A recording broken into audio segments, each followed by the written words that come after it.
নমস্কার, এসকে লার্নিংয়ে সবাইকে স্বাগত জানাচ্ছি। তো আজকের ভিডিওতে আমি আলোচনা করব মাধ্যমিকের নতুন যে এবিটিএ টেস্ট পেপার রয়েছে, সেই এবিটিএ টেস্ট পেপার থেকে বাংলা বিষয়ের প্রথম যে স্কুলটা রয়েছে সেই স্কুলের সমস্ত এমসিকিউ প্রশ্নগুলোকে নিয়ে, অর্থাৎ পেজ নম্বর 9-10-এর মধ্যে যতগুলো এমসিকিউ প্রশ্ন আছে সেই প্রশ্নগুলো নিয়ে আজকের ভিডিওতে আলোচনা করব।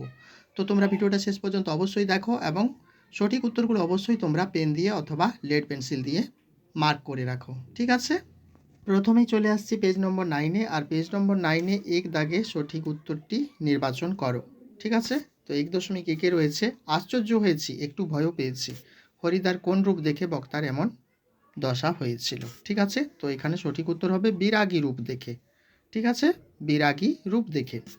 আচ্ছা, 1.2-এর প্রশ্নটা, গিরিশ মহাপাত্রের সাথে অপূর্ব দ্বিতীয়বার কোথায় দেখা হয়েছিল? সঠিক উত্তর হবে রেল স্টেশনে। আচ্ছা, 1.3, জামা অদল বদলের বুদ্ধি কার মাথায় এসেছিল? সঠিক উত্তর হবে অমৃতের। 1.4, আমাদের শিশুদের সব ছড়ানো রয়েছে ড্যাশ, সঠিক উত্তর হবে কাছে দূরে। আচ্ছা, 1.5, অস্ত্রের বিরুদ্ধে গান কবিতায় কবি অস্ত্র রাখতে বলেছেন, সঠিক উত্তর হবে গানের দুটি পায়ে, ঠিক আছে? গানের দুটি পায়ে হচ্ছে সঠিক উত্তর। 1.6, সমুদ্র নৃপতি সুতা কে? সঠিক উত্তর হচ্ছে পদ্মা, ঠিক আছে? শ্রীপান্থ প্রথম যে ফাউন্টেন পেনটি কিনেছিলেন তার নাম, সঠিক উত্তর হবে জাপানি পাইলট, ঠিক আছে? ছিঁড়ে পত্র না ছাড়ে মসি, মসি কথার অর্থ কি? মসি কথার অর্থ হচ্ছে কালি। কলকাতা বিশ্ববিদ্যালয় পরিভাষা সমিতি নিযুক্ত করেছিল, সঠিক উত্তর হবে 1936 সালে, ঠিক আছে?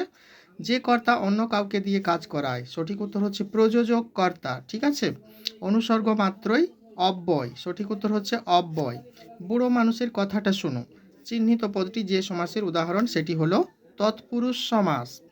উপনগরী সমাসটি গড়ে উঠেছে, সঠিক উত্তর হবে সামীপ্য অর্থে। মহাশয়ের কি করা হয়, এটি কোন বাচ্যের উদাহরণ? সঠিক উত্তর হচ্ছে ভাব বাচ্য, ঠিক আছে?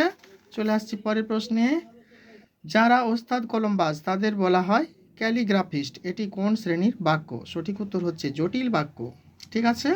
তোরা সব জয়ধ্বনি কর, এটি কোন বাচ্যের উদাহরণ? সঠিক উত্তর হচ্ছে কর্তৃবাচ্যের উদাহরণ, ঠিক আছে? তোরা সব জয়ধ্বনি কর, এটি কোন বাচ্যের উদাহরণ? এটি হচ্ছে কর্তৃবাচ্যের উদাহরণ।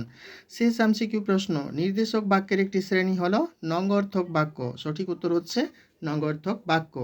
তো এই ছিল তোমাদের পেজ নম্বর 9 এবং পেজ নম্বর 10-এর বাংলা বিষয়ের সমস্ত এমসিকিউ প্রশ্নের সঠিক উত্তর। আশা করছি ভিডিওটা তোমাদের খুবই ভালো লাগবে। যদি ভালো লাগে অবশ্যই তোমরা লাইক করবে, কমেন্ট করবে এবং এরকম ভিডিও পাওয়ার জন্য অবশ্যই আমার চ্যানেলটিকে সাবস্ক্রাইব করে রাখবে।